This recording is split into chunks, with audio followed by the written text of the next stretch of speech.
Hey folks, how's it going? Dr. Spin. Eclectic Album Reviews and General Musical Meanderings. This week I want to talk about Clipping, the second full release from the band Clipping.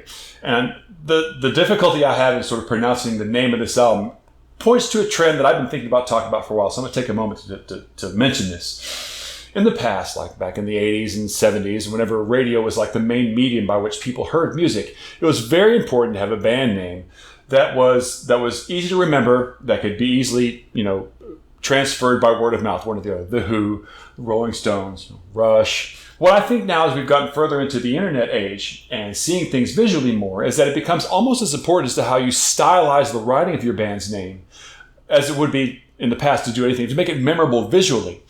Because here we see Clipping, but it's always seen with a lowercase c and a period at the end. And then the name of the album, I challenge somebody to get on the radio and try to say, hey, what's the name of this album? And see what happens. You won't be able to pronounce it properly because, all the vowels are out. But it's visually memorable. You remember it that way. And I'm seeing this increasingly in more contemporary bands where you have a band name with like emojis in it or something unpronounceable, dots and slashes and stuff as part of the band's name. It's interesting that we're moving toward this visual representation of a band's name over almost what can be pronounced easily by word of mouth. And the way that they stylize their name is hardly the most innovative thing about Clipping. They're a hip-hop group trio. And some people might say that they're an industrial hip-hop group or maybe an experimental hip-hop group. But what I really love about them, and I do love them, this album, it resonates with me very, very strongly, is that they dispel any notion that hip-hop doesn't require some sort of musicality. Okay, the argument that many people make is that hip hop doesn't have melody. These classical ideas about what's good in music. But the members of Clipping obviously, to me, have some training, and they apply that training in a way that's meaningful and gets extra emotional and aesthetic effect out of their performances on this album. Okay, let's start with David Diggs, lead singer David Diggs, phenomenal vocalist, and the way that David raps is kind of studied. He has impeccable diction, and he can rap extremely fast without any loss of clarity about what he's saying. And he can rap fast. He's got some skills that allow him to have that kind of technique to rap like that. But on top of that, he also shows a really deep understanding of rhythm. And the song that really is the example of that to me is the tune Taking Off. Taking Off is interesting because the way he structures his rhythms on this are constantly getting smaller and smaller. The first part of this verse is all kind of subdivided into eighth notes. And then it's subdivided into 16th notes. And then it's subdivided into 16th note triplets and 32nd notes. And it just gets more and more condensed, the more and more rhythmically dense as he goes along. And that gives it more and more intensity and more emotion as he goes further and further down sort of the rhythm tree. That is something that a person without a whole lot of musical training might not just stumble across. All day long, it is bombs over Baghdad, right in the backyard. No service, no draft, no reason to go out, but it's no reason to stay in when the roaches are all raided and your neighbors bumping black flag. Tired of living like this, but not ready to die cause he isn't notorious yet. Everyone wants to be somebody known for doing something people call glorious, yes. So we keep it pushing through the button, all the gunning down the people that he knew it of, he just ran out of time. And the mantra that is bumping on the woman in the pocket, probably something that's synonymous to money on the mind is action. And I believe that David Diggs has some musical training. He performed in Hamilton not too long ago, and so he knows what he's doing as far as that goes. He's also very clever with how he does his lyrics and how he does his rhymes. There are some stipulations in Clipping that they have that they use as sort of artistic boundaries. And so he always raps, for example, in the second person. So there's no I's, there's no me's, there's no mine's, that sort of thing. It's all like from the perspective of a person telling a story.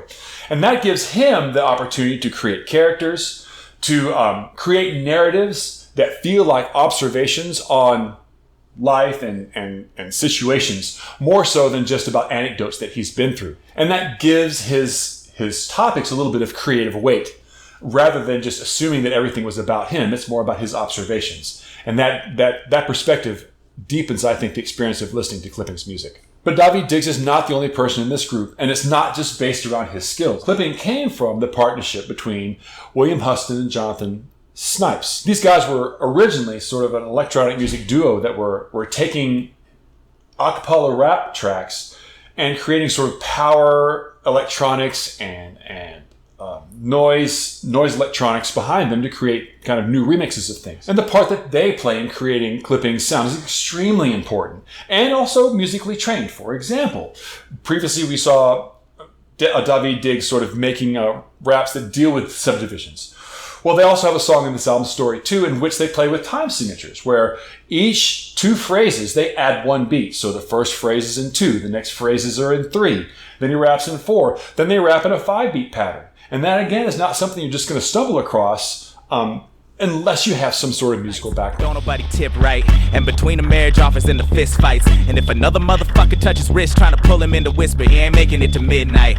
Don't they know we got a lighter in his pocket, a matchbook in his sock, and a block full of charred skeletons closeted, begging to get out. He paused cause he's scared of airing out the thoughts. He can taste it in his mouth, the sulfur and bitter carbon, hearing all the burning bodies shout. But no, that was a full lifetime ago, and nobody ever has to know. He is never told, well, except Ronald. But that don't count, he was sweet and exactly what he... Now, Huston and Snipes also have their own stipulations and more limitations on how they create their sounds. For example, they don't use any samples that aren't naturally made.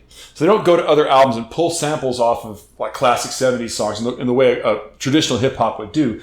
But instead, they find samples of like glass breaking and of motors starting and just the sounds of the environment, and then use those in the construction of their loops. And to be honest, if you really look at it very closely, the way that those loops and backgrounds work are very, very like almost music concrete the way they're set up. As a matter of fact, there's a bonus track at the end of this that really could have been a music concrete piece, like off of 1968 Frank Zappa album almost. It's that kind of jagged experimentation with sound. And the result of that sometimes is that the actual samples themselves are not particularly groovy. There's nothing to them. As a matter of fact, the song Get Up, the whole song is based off of an alarm clock going off. And still a gram is a gram and nobody is Instagramming. They chilling on Cypress Hill and they still squeezing the hammers. Police is beyond the scanners. These some obsequious bandits and brandishing flags of function. You fuck a vigorous fashion that flash on a motherfucker. You fucking seeing the passion, forgetting the hunger. This is jungle. Time to get active and crack it so acrobatic it'll flip in the set. The set's up in no second guessing. Hearing the street people sweating for the money. We hear when they turn on the street lights. Hustle till they cut them off, that's the street light. Now, the fact that David can rap over an alarm clock and make it work is nothing short of fantastical to me, even though the noise still makes me feel like I'm waking up in the middle of 7th grade, that particular sound. But it's also a tribute to his own internal rhythm, that he can take these kind of obscure beats and these odd sounds and these kind of cacophonous collections of noises and give them some sort of feeling of being funky and having a beat and having some drive to them. Whenever that's really not always implied that much in the music. It's very bare bones and very atmospheric and very textural. But David Diggs' approach to rap and his performance style gives all the subdivision, all the feel that you need to really sell on these tracks. Whole block of ghost town, ghost ride, ghost face, G's get ghost in a moment, pour a little for the ghosts of the dead homies. Deadpan voice singing Tin Pan Alley songs, panhandling in front of tourists with their camera phones. Get it how you live, or live till you get it. Get it in. When the stash low and it's no cash, get it in. And you're riding no L's, no tag, get it in. And she looking like you ain't gon' smash, get it in. But she got her legs up on the dash, show these haters how to get that work, make that work. Now, the interaction between those two things, this sort of soundscapey, music concrete style of loop making that Huston and Snipes create, the way that interacts with David Diggs' incredibly rhythmic approach and clear vocal style provides Clipping's albums with a huge amount of musical intensity and emotiveness and gives it musical depth that I think a lot of hip-hop albums just don't get at, I know that the current trend is generally for hip-hop artists to remove themselves from the beat and rap more like in phrases. So it doesn't really matter if you line up with the beat along the middle of it. As long as you end up in the right spot, you're in good shape. But I also feel like that David Diggs is moving the other direction to try to really bear down on the way that rhythm is pregnant with emotion if you just perform it correctly. That is 95% of what makes Clipping so great. And their inventiveness flows throughout this entire album. Sure, there are songs that are more straightforward than others, but the variety gives it a lot of interest. And I think the album overall is extremely successful. And it's one that even if I feel like I didn't want to listen to it, by the time I begin listening to it, I'm always flabbergasted by how great it is and how much musicianship is involved with the making of the album. So Clipping, great disc. And definitely one that I think is going to go forward in the elimination rounds that I'm working on. So keep your eyes open for that one, because I'm doing short clips about eliminations coming up in the next few weeks that will lead all up to our final top 20 for the year. So if you want to know when those are going to happen, please like and subscribe and share this video out with your friends. Also follow me over on Spotify. I've got a couple Clipping tracks up over there on the Best of 2021 playlist. And until I see you next time, I'll catch you on the flip side.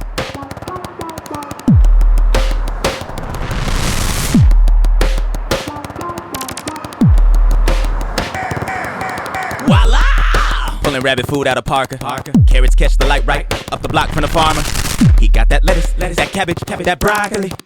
Trying to catch a fire, locks like Marley. That Chevy frame rattling like a Caribbean rooftop in the rain in the window.